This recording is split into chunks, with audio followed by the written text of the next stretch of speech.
This episode of Just the Tip-Sters is sponsored by Clean Spa Bath and Body, original handcrafted products that inspire inner bliss and outer beauty, all personally created by Jennifer Hardaway.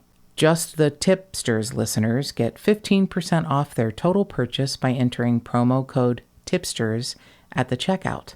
Remember, that's clean with a K, cleanspa.com, promo code Tip-Sters. Clean Spa. Prepare to smell delicious. From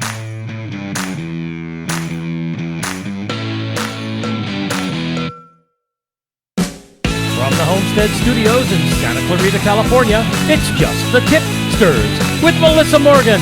Talk to me. If you got a tip from Melissa, something only you know that might break a case wide open, a dark mystery from your past that could mean something big in the present, proof that your existential theories while eating mushrooms in your dorm room back in 1985 are true.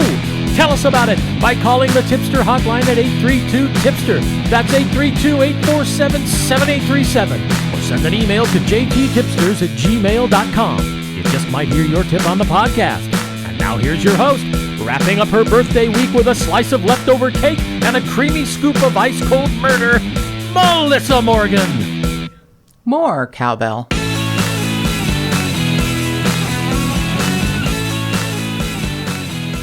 Yeah, it's been quite a week. Yes, it has. Much going on. In fact, I have what I would like to call housekeeping. Housekeeping.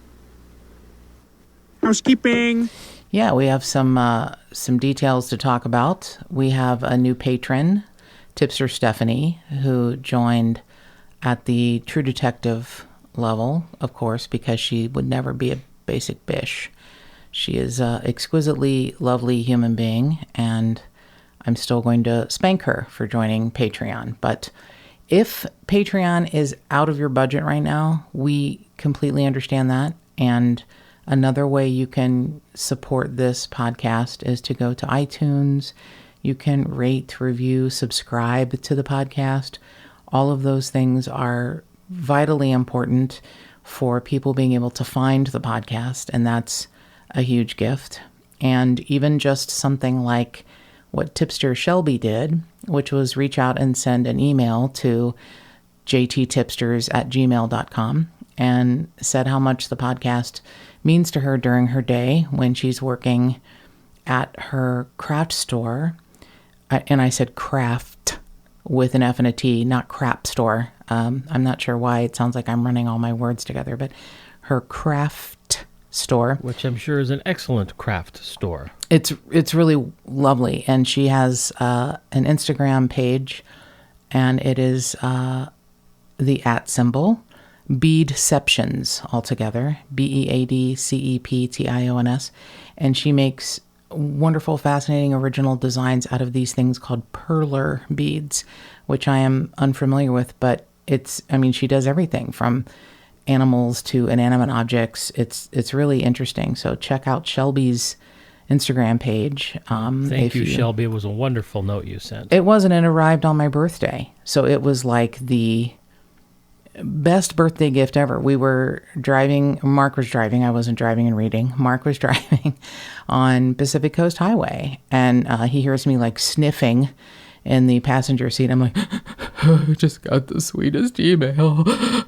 So it was like the best gift. So thank you, Tipster Shelby, so very much. And I did want to say this at the beginning of this episode before we get too far into this week's true episode.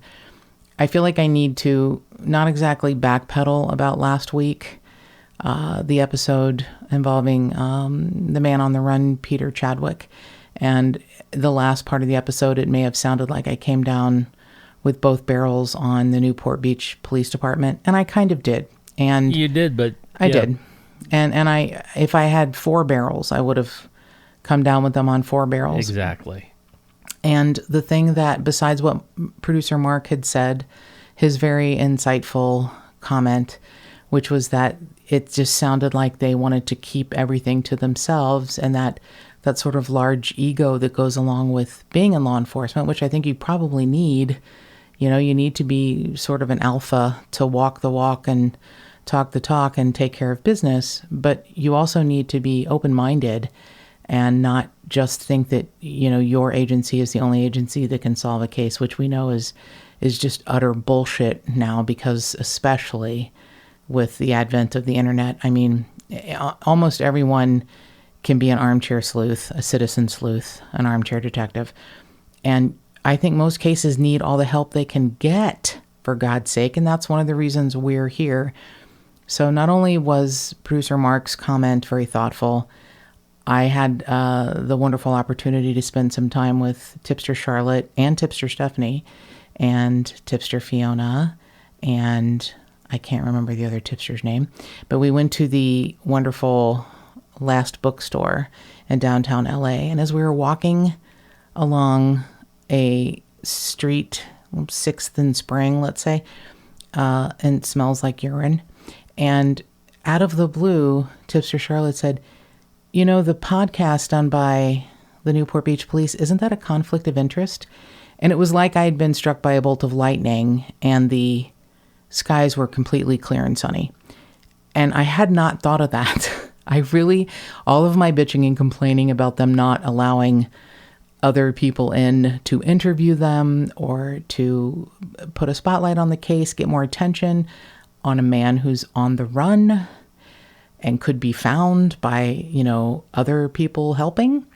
It never dawned on me that their podcast is, quite frankly, a conflict of interest.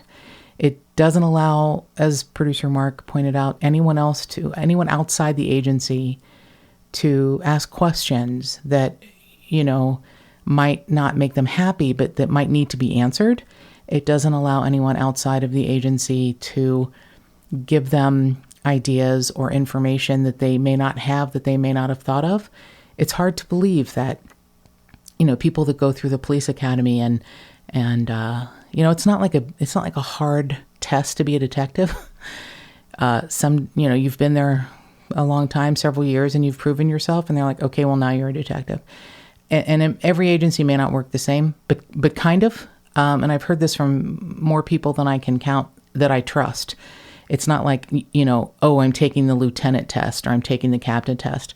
A lot of times you've hung around long enough and you've outlasted other people and they make you a detective. It doesn't mean that you are now Sherlock Holmes. It really doesn't mean that. And if you are in law enforcement and you have a bunch of cases, a pile of cases on your desk, and some armchair detectives, some citizen sleuths are interested in helping you and maybe can find out information because they only have one case on their desk that they're focused on, I just don't get why you wouldn't. Let them. Let them. I just don't get why you wouldn't take that help. So, yeah, I just wanted to add that addendum on to the part of last week's podcast where I felt like I became an angry, yelling maniac. And I wasn't exactly that out of control, but I was pretty unhappy with the behavior of the Newport Beach Police. So I'm going to let that go. And I am still going to pray that someone somewhere finds Peter Chadwick. It may not be someone within the sound of my voice, but you never know, it might be. And we're glad that we were able to do the episode without the help of the Newport Beach Police. And apparently their podcast ain't scaring up a bunch of leads either. So I'm shocked. Yes. So we are so happy to welcome our first sponsor to Just the Tipsters, and that is our wonderful friend Jennifer, the creator of Clean Spa. She makes a line of bath and body products that are exquisite. They're meant to inspire your inner bliss and your outer beauty. I am a big fan of the products. Way before she became an advertiser, I'm a big fan of the scent of anything scented vanilla. And her scents are not anything like you would get at a store at the mall. Clean Spa carries all originally created products from the brilliant mind of Jennifer. She makes dozens of fragrances and constantly is offering new fragrances, from perfumes to body scrubs to polishes to moisturizers. And they're all unique scents that are created by Jennifer Hardaway. So just one example is Clean Spa's Smooth Ease Whipped Body Scrub. It's made with coconut oil and shea butter, and it's available in so many different fragrances. Just a couple of them are Creamy Coconut, Lavender Cream. And right now there's a limited edition fragrance available, and it's Havana Banana. And it combines banana, coconut, vanilla, pineapple, and tobacco. And if you haven't tried anything scented with tobacco, you really kind of must. It is a unique and wonderful fragrance, and I know the way Jennifer blends it, it's going to be even better. So that's Clean Spa, clean with a K. And when you go to the checkout for any of their products, if you enter Tip-Sters as a promo code, you get 15% off your total order. Just add Tip-Sters at the checkout. That's cleanspa.com, promo code Tip-Sters, and prepare to smell delicious. So this week's episode, we were very blessed to talk to Craig Lackey, the father of Chase Allen Lackey. And I will tell you that the way I came to know Chase's case is a very sweet, compassionate woman who apparently lives close to Chase's town, doesn't know him personally, has no interaction with the family, but is still very touched by Chase's case. And she sort of put out a plea on a Facebook podcasting page for podcast hosts and said, this man's case has stayed with me and touches me, and I'm wondering if any podcast would consider covering this case. And I waited a while to see if anyone else would step up. And when no one did, I thought, I'm really interested in this case and I want to cover it. So I'm really blessed that we got to speak to Craig Lackey. So just a little background. Chase Allen Lackey was last seen on July 1st of 2017, and he lived in an apartment complex near Wallaceville Road and Beltway 8 in Houston, Texas. He's a very handsome kid. I say kid, but he's a very handsome young man. He's described as being 5'10" and weighing 150 pounds. He's very physically fit. His hair is very dark brown. His eyes are really beautiful, dark chocolate brown. And he was last seen wearing a pair of red shorts. It was hot July in Houston, so there was no shirt that anyone remembered, and he had been seen helping some people move, some neighbors move, so he probably took his shirt off. And he and his adorable little white curly-haired dog named Champ had gone out so Champ could go to the bathroom.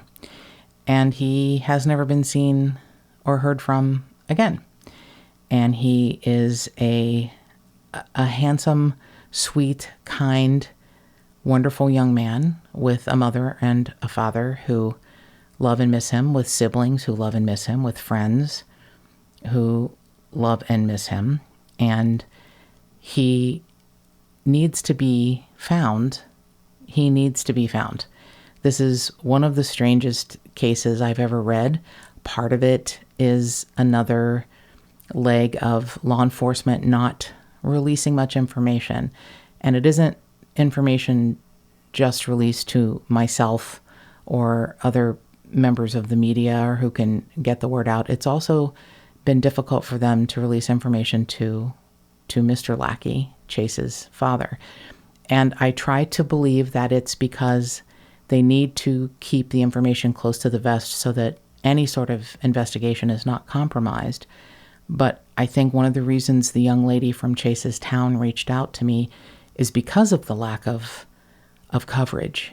And Mr. Lackey and I have a discussion about why certain cases hit the consciousness of all of us and why some cases fall to the wayside. And I don't want Chase's case to fall to the wayside. So we're coming up on the 2nd year anniversary of Chase being missing. So if you know of anything, if you hear of anything, there are many ways to contact someone anonymously, including us. We will give the number at the end for the Harris County Sheriff's Office, Texas EquiSearch. We will give our information again.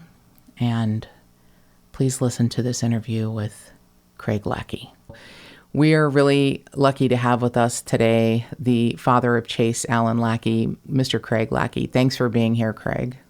Thanks for having me.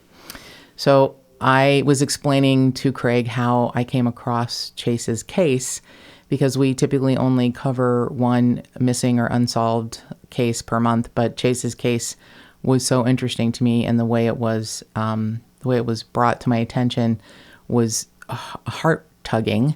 A young girl who lives in your area, who is not, acquainted with Chase, is just wondering why there isn't more attention on his case. And I know we're coming up on the 2nd-year anniversary of Chase going missing.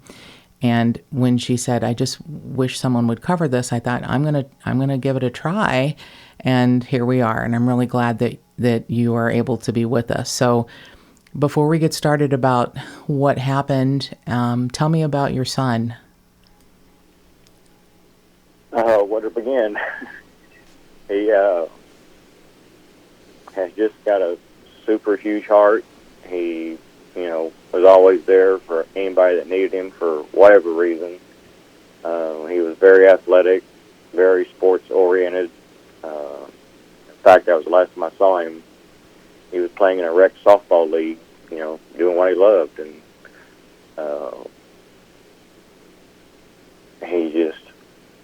he's been a great son, a great brother, great friend. And he would just, was always smiling, always had a smile on his face. And, I don't know what else to say. He was, by all accounts, a good person, a good, good student in school, and just a son that anybody would be proud to call their son. I think that's a great description. And from, what I saw from searching his social media, he is funny. He loves kids. He obviously loves animals. He has his adorable dog, Champ. And something that struck me is someone of his young age, he posts things on social media that are very wise and very mature for his age, very mature philosophical things and very positive affirmations. You can see his background photo and on Facebook is, I believe, him playing softball. Yes, ma'am. Yeah, and taking a knee with a couple of other teammates and playing softball. And he posted things that were, I thought, so wise. I mean, young men are typically not that self-realized and in tune to what, to the bigger things of life. And I thought, wow, what a mature kid. Like, not a kid, he's a grown man, but what a mature young man. Like, seems very wise for his years, and like he's an old soul. Does that make sense? Absolutely. Yeah. The picture you're referring to of him kneeling with two other coaches, he was actually coaching a Little League baseball team with one of his good friends. And Little League softball, or Little League baseball, is coached by dads. And even though he didn't have a kid, he was out there teaching what he knew about the game of baseball. He loved baseball. He started out in T-ball and made every all-star team from every age group that he played in. And in fact, one of his teams actually went to the World Series, and when he was, I want to say around 12, I can't remember the age group now, but he just loved baseball. And so he wanted to impart, what he knew about the game, on the younger kids. Even though he didn't have a kid out there, he was out there giving and donating his time to, help them become, better ball players. You can see it. You can see that in his face, the joy that, is on his face. And yet he also looks like he's very kind of focused and concentrated on what he's doing, but you can see it. I don't think he can hide it. It's in his eyes. You can just see he's very deep in his eyes.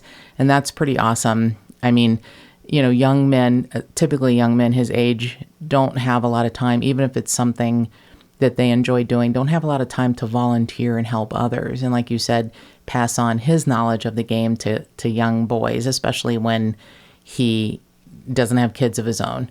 So that's I think another really good description of Chase and what makes this case even more interesting. I have a theory that when an important cog in the wheel goes missing, we all suffer.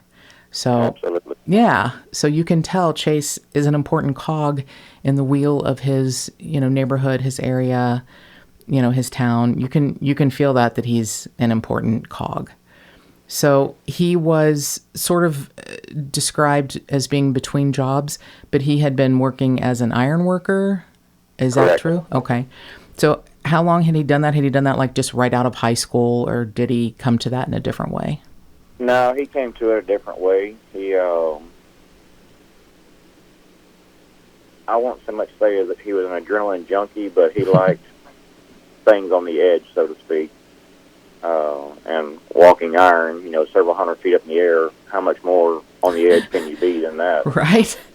But he got into that through friends, I think, and thoroughly enjoyed it, loved it.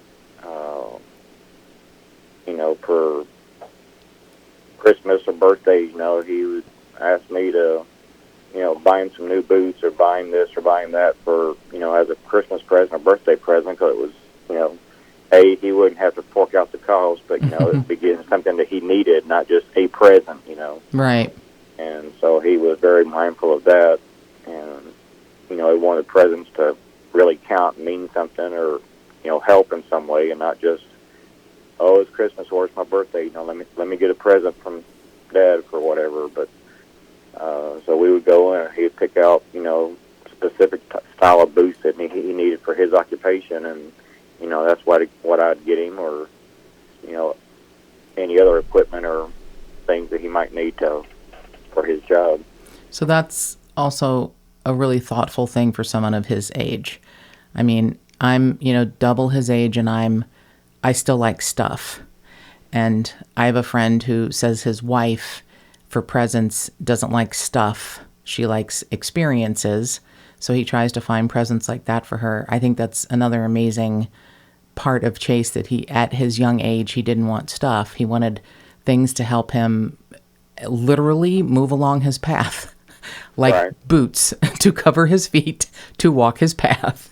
So that's a pretty interesting thing for someone of his age also. I mean, that I think shows who he was. So what had happened that he wasn't doing that anymore? Was it just like a typical kind of layoff, construction slowing down kind of thing? I don't know the true circumstances. He had actually hidden that information from me. So when he actually was no longer working in the iron working industry, I don't know exactly when that happened. I have been told that he had gotten written up, like a safety violation type thing. Right. And could have been one of the pictures that you may have seen him hanging from a piece of iron, which is a big-time no-no.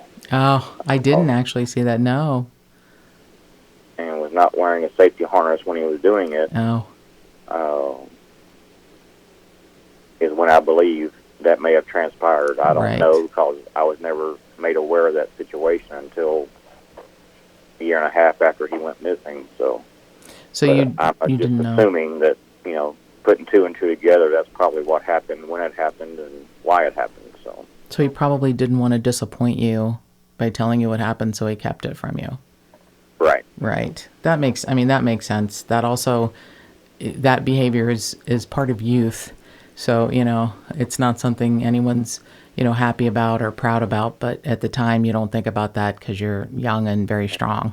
In this day and age, everybody's got to post everything on social media. It's a double-edged sword, Craig. It's horrible and awful and sometimes demeaning and dehumanizing, and it also has its positives in that it helps get the word out faster than anything else we could have ever thought of in our imaginations. And for cases like this, it's really a powerful tool. Absolutely. Yeah, it's a very... I've been blown away by, something we'll post on his missing page, Chase Allen Lackey, and see the thousands and tens of thousands and people all across the country, shared in Michigan, shared in Virginia, shared here, shared there, and it's just like, wow, that's really crazy how far, you really get an idea then of how far social media reaches. Sometimes it's hard to fathom how helpful it can be until you need it in a case like this, and I'm really glad that you have the, find Chase Allen Lackey missing page, and we will make sure everyone of the listeners knows how to find that on Facebook too. We'll have that and the numbers that are given by Crime Stoppers added to the end of this episode so people can find out. So go ahead. Just as you're saying that, a quote-unquote Facebook friend actually set the page up for me.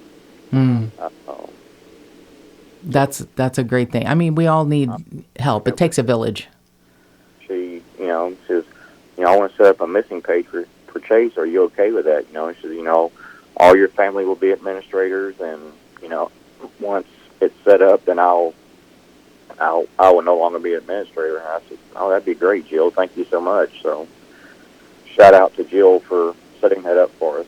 Thank you, Jill. And yeah, it takes a village sometimes for things like this. Absolutely. I'm a big believer in that. So speaking of the Crime Stoppers video, how did Crime Stoppers get involved? Did they come to you or did you go to them? It was basically me pitching a fit with Harris County Sheriff's Department because we were getting no info, and every time we would start getting some info, then the lead investigator would change. Right. And it was just so frustrating. And whenever the latest investigator came on board, he was like, I want to get with Crime Stoppers and see if we can get this pushed through. And there was some backlash on the page, about, well, my son's missing, and they never did that for him. And they had told us that this was the first actual missing persons case that they had done, not just person missing, they don't know if he's dead or alive or whatever. And so it was, kind of unique in that they had not done this for anyone before. And why they chose him, I don't know, but I'm sure glad they did. I appreciate it very, very much. Absolutely. And now that you've answered that, because I was wondering about the timing. It makes sense, though, because it was not quite a year when the Crime Stoppers video came out. I guess Chase went missing July 1st of 2017, and the video is like May 18th of 2018. So it wasn't an anniversary. Was that his birthday or anything? Anything attached? No, okay, I was like wondering if something was attached to that. So that was the question I had, was how did Crime Stoppers get involved, and what was the importance of them doing it then? But I get it now that it had probably changed hands as far as the investigators. So Correct. When you get someone who's willing to put the information out, no matter when it is, you take it. I totally get that. So have there been any viable leads from that information from that Crime Stoppers video? None at all, no, ma'am. Wow. That's disheartening, and I know someone knows something. So, absolutely. Yeah, I had seen there isn't a lot of information about Chase's case online, and I dig around pretty deep. But I did notice that Texas EquiSearch had looked for him. So tell me about that and what other kind of searches have been done. Actually, Texas EquiSearch has not been involved or was not involved. No failure to them. They had commented on his page numerous times, I believe, that they had not been contacted. There was a local group that reached out to us, and they did do searches around his apartment area for several miles around his apartment, what have you, and we absolutely found no clues. I mean, it was all, like EquiSearch, a volunteer organization. Mm-hmm. Houston Off-Road Chat and Recovery is their handle, and they reached out to us, and we'll go search, and they rounded up volunteers and coordinated search efforts. But I mean, there were just absolutely no clues, no anything. It's just, like I said, just vanished into thin air somehow. So, with these volunteers, what sort of searches have been done? Have there been any sort of scent dogs used, or I'm going to guess like ATVs, because... Yeah, it was ATVs. Okay. And just people walking the area, searching all the woods and ditches around his apartment where he lived, and but to my knowledge, no scent dogs were used. Okay. So his apartment, from the description, was close to like a park or a dog park, where he had maybe taken Champ for a walk. Is that true? Him taking Champ for a walk, I think, was just taking the dog out to let him do his business after he got home or something. It wasn't like he was on a leash and just, walking around the area as a park. I'm sure it was just letting the dog out to go do his business and then, come back in. And so it said that Chase was last seen wearing red shorts and no shirt, and all of his important things. It makes more sense now that he was just letting Chase out as opposed to taking him for a walk, because even if you took your dog for a walk, you'd probably take at least your phone, something like that. Go ahead. We've gone over there, and I had a friend that used to be an investigator, was canvassing the area. People said that he was helping some other people load up a U-Haul, so that would explain the shorts and no shirt, but it was hot, and they were moving furniture and loading up, and but like I said, that's all that we know. So you found out that information through your friend who was a previous investigator? Correct. Just from him doing door knocks and canvassing? Yeah, he used to be with HPD, and then he worked on that television show as one of their investigators. I forget the name of it now. That's okay. We can either find it or not. We'll look for it. But so I was wondering about the description of him. I thought maybe there was video. Does his apartment complex have any sort of video? They had one video camera at the entrance gate to his apartment, but it was not working at the time. Of course. We've been told. Are you doubting that, or do you think that's the truth? I have no way of knowing. Okay. They were just very non-helpful whenever all this went down. Well, that's nice. That's just terrific. You would think everyone would want to chip in and help in any way. Well, you would, but I can understand their point. I don't appreciate it, but the fact that they don't want that kind of notoriety brought to their apartment complex, so I get it. But, well, you're a much more patient person than I am, because I would be pretty ticked off if they had some, video or other information that they didn't want to. That's the thing I think that is a little odd to me about Chase's case, is that, I can only go back to, I don't always know why or what brings one case to the forefront of people's consciousness or the media than another. I have a theory that, they actually call it the white woman syndrome. Like if you're a young, attractive white woman and you go missing, everyone, has a fit. And if you're a grown man you're on your own. And that's, I mean, while Chase was a grown man, he was still an extraordinarily young man with absolutely zero reasons to go missing on his own. And that was what so tugged at my heartstrings about the reason why I started this podcast was Will Sarazan, who was a 58-year-old married man who collected Coke memorabilia, worked at the gift shop at Magic Mountain, and had been married for 28 years and had a simple, lovely life and had zero reasons to go missing.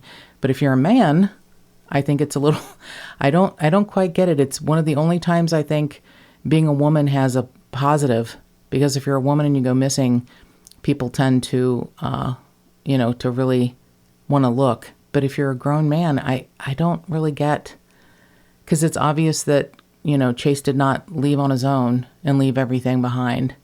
He had no reason to do that. So this is Mark. I just want to be clear here. In early July of 2017, July 1st, July 2nd, Chase was seen walking his dog outside of his apartment building, and that's the last time anybody saw him at all. Is that correct? That's what we understand, yes, sir. I think it's probably tough for Craig to answer in completion because it sounds like a lot of information has not been passed on to him and the family, and that's kind of difficult to wade through. So that's why I was wondering about scent dogs. Like, why wouldn't a scent dog have traced his steps? So the story of he was helping someone load a U-Haul. Do you know who those people were, or were they friends of his, or he was just helping out someone who needed help? From what I gathered, it was some of both. Okay. It was somebody that he was acquaintances with in the apartment complex, or he was friends with somebody that knew the people that were moving or whatever. I mean, I don't know the 100% true and correct answer for that. And you don't know if those people have been questioned or if they gave any sort of statement to law enforcement?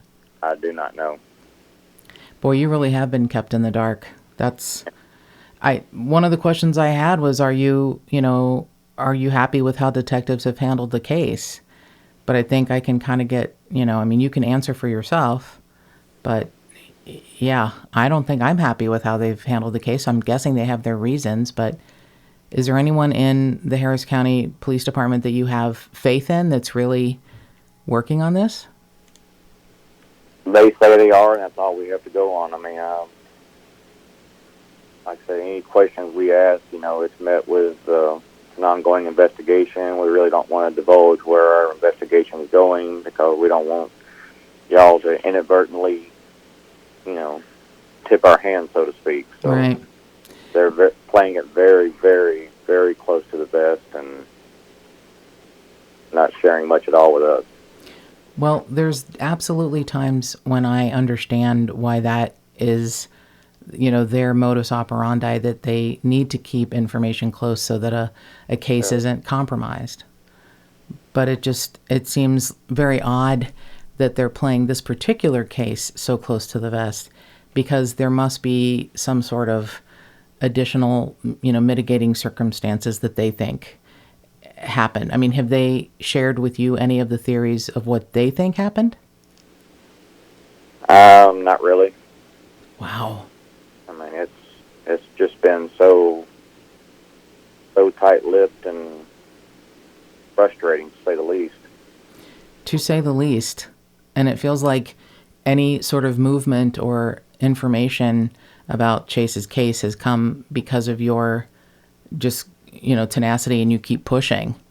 It's obvious that you're the, I think I called you the rudder. You're the rudder on the boat, that you're keeping this moving forward. And that's got to be exhausting. Totally exhausting. Well, it's just the not knowing is what just eats you up. Of course. I was fortunate on June 30th to go watch him play that softball game, and I was able to give him a big hug after his game, tell him good game, proud of you, yada, yada, yada. But to get the big hug and, hear him say, I love you, Pop, that, if that's my final moment with him, so be it. Couldn't have been any better. I got to see him do what he loved to do. What he loved to do.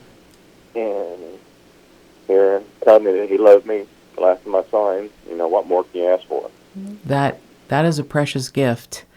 And we can always hope that isn't your last interaction with him, but that is a precious gift. Young people sometimes are a little, once you get past being a little kid and you don't really have any of those blocks, you tell your parents you love them all the time, and then you get a little older in your teen years and it's not as easy to say, or you think that's not cool. But it seems like Chase had absolutely no problem telling you how much he loved you. All about his family. Yeah. You can see that in the pictures. I mean, he looks like his face just is overjoyed when there's pictures of him with family members or friends, and especially kids. It looks like he was just, a lover of kids like nothing I've ever seen. It's a really kind of a gorgeous thing. Even some of his posts talking about, making kids laugh in stores. And I mean, who posts that but someone who that's something that's meaningful to them. Obviously you can see how meaningful that is to him. So if law enforcement isn't sharing their information very much with you, especially, are there any other theories as to what happened to him? Are there, good, bad, or indifferent? Are there any theories that you have found interesting or brought to law enforcement and said, can you check this out, please? I really don't know of any. I mean, it's what's just baffling to everyone. He has been, just, like I said, willing to help anybody do anything at any time, and no known enemies that I was aware of. I know there was a dust up at one of the softball games where, there were some altercations going on, but other than that, I mean, he had no known enemies that I'm aware of. Well, that seems like I'll tell you, I mean, I'm a girl, and I don't know a lot about stuff like that, but girls hold on to things, and, they get into like word arguments and then are, butt hurt for 6 months, and boys yell and punch it out and then buy each other a beer 30 minutes later. Sure. So I wouldn't think that a dust up over at a softball game would be something where someone's holding a lot of resentment and wanting to enact revenge on him. So, and like you said, it would be hard for me to picture him having enemies of any kind. Yeah, I mean, he's, always happy-go-lucky, got, always smiling, and like I said, I don't know, we're always at a loss for, what happened or why it happened or the reason behind it happening, And people don't just disappear. Human beings and little dogs don't just evaporate.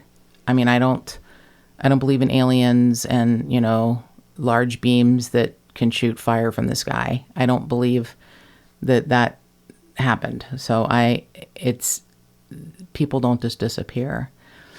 So when I was looking around at information about Chase's case, there was some talk about him considering moving to California. Was that really a possibility, or was it just something that young men talk about wanting to move at some point?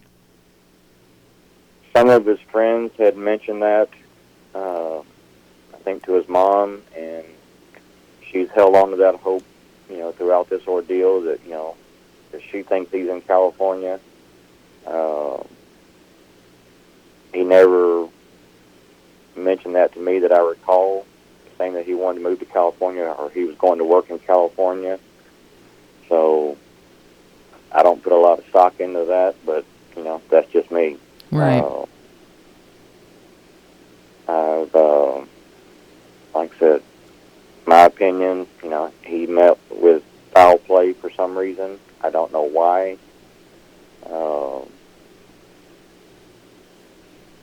being that it's been, coming up, like you say, on 2 years, and there's been absolutely no sight of him, whatsoever. I know his mom gets upset with me because I'm thinking that, he's gone. And she said, "Why do you think that?" I said, "Why do you not? It's been almost Right. 2 years, and we Right. still don't see him." I said, she always portrayed me as a Like a pessimist? pessimist. That's Yeah. what I think. A pessimist. And I said, "I'm not a pessimist. I'm a realist." Realist, yeah. I said, I deal in the here and now, and not, what could or what was or could be.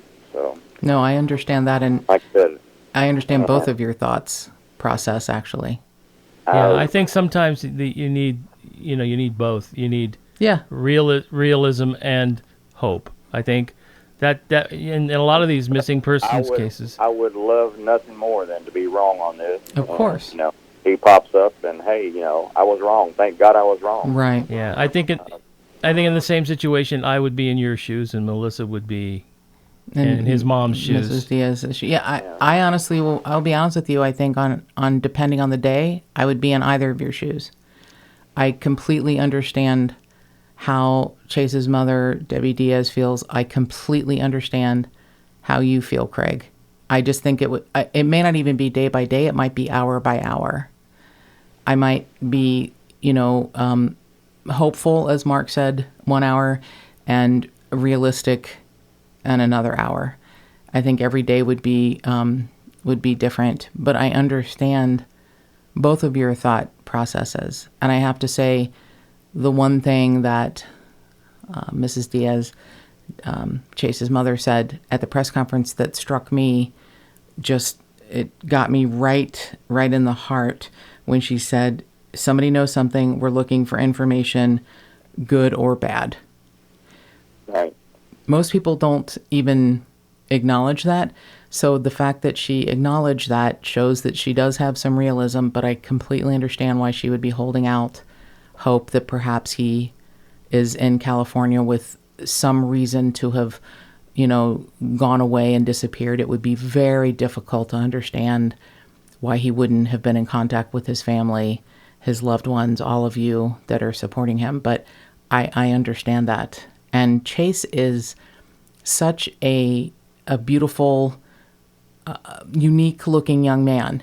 I urge everyone who's listening to look at the, Missing Chase Lackey page on Facebook. He's also on NamUs and several other missing websites.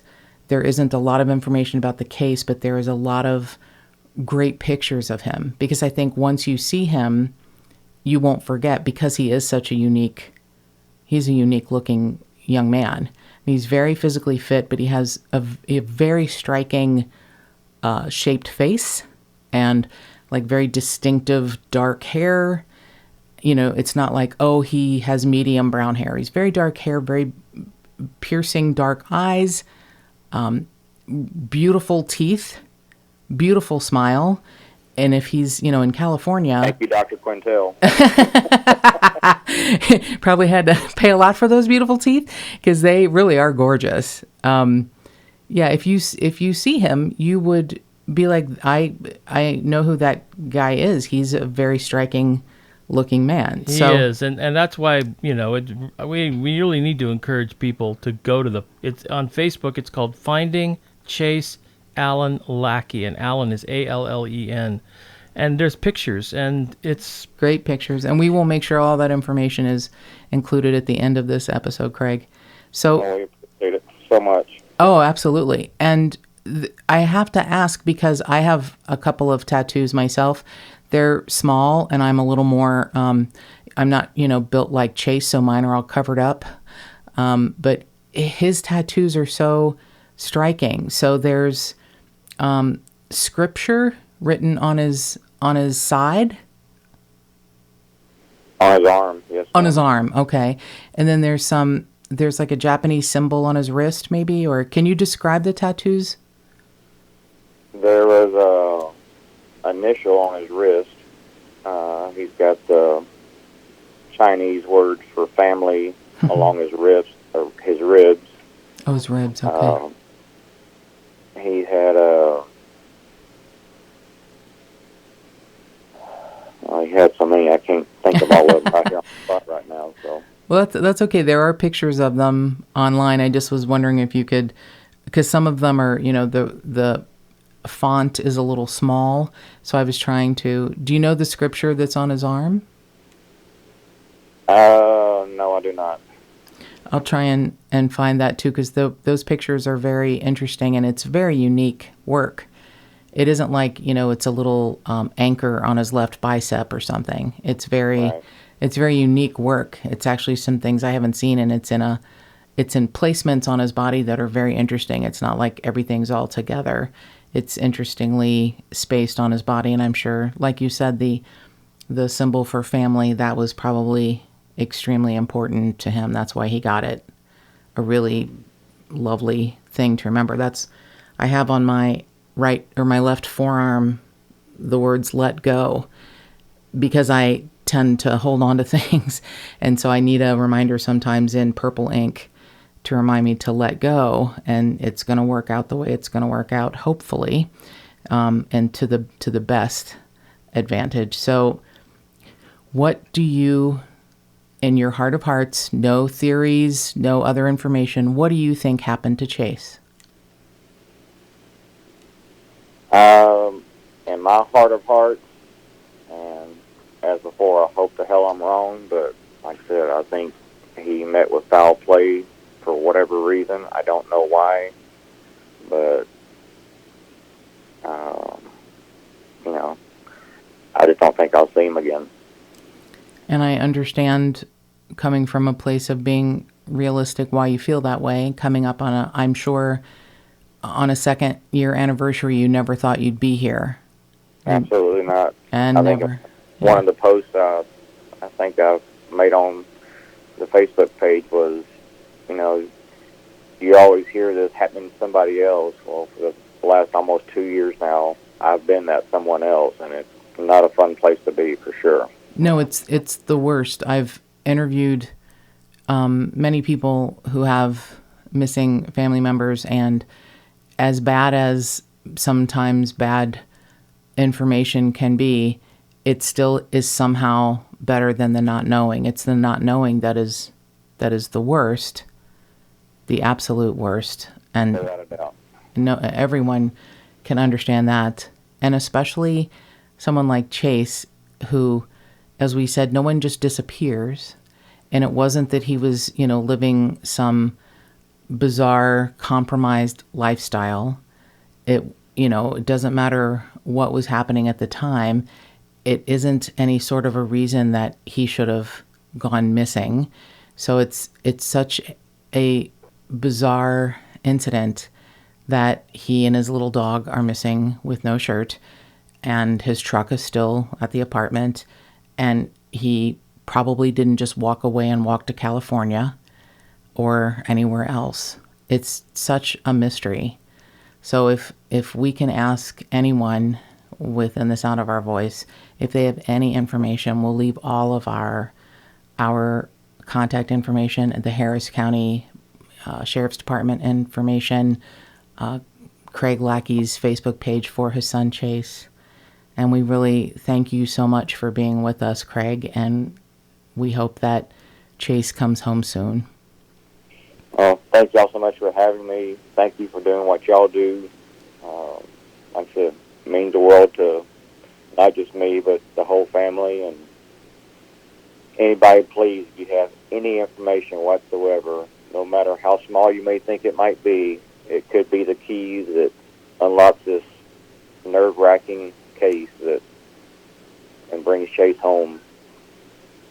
Absolutely, Craig. Thank you so much. Thank y'all so much. Appreciate your time and efforts and doing what you do.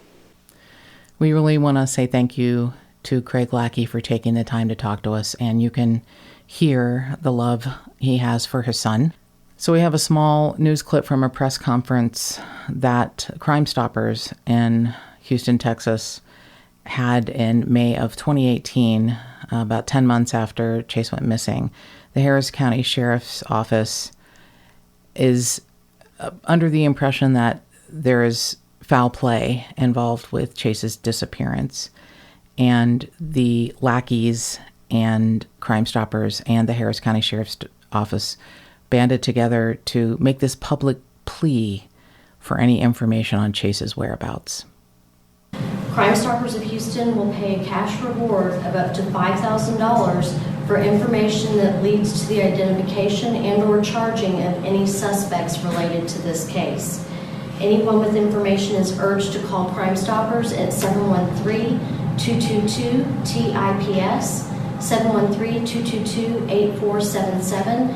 Again, all callers will remain anonymous. The cash reward is available for information that leads to the identification and charging of any suspects in this or any other felony case.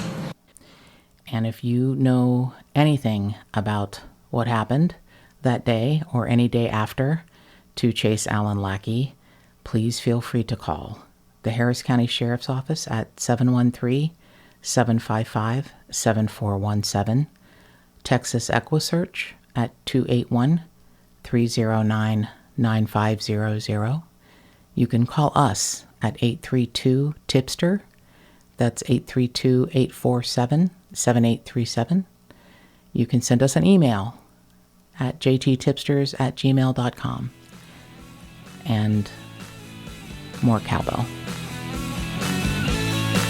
And please, if you've got a tip on this case or any other, give us a call or send us an email. And if you want to become a patron of the podcast, go to patreon.com/justthetipsters. Thanks for listening. Talk to you next time.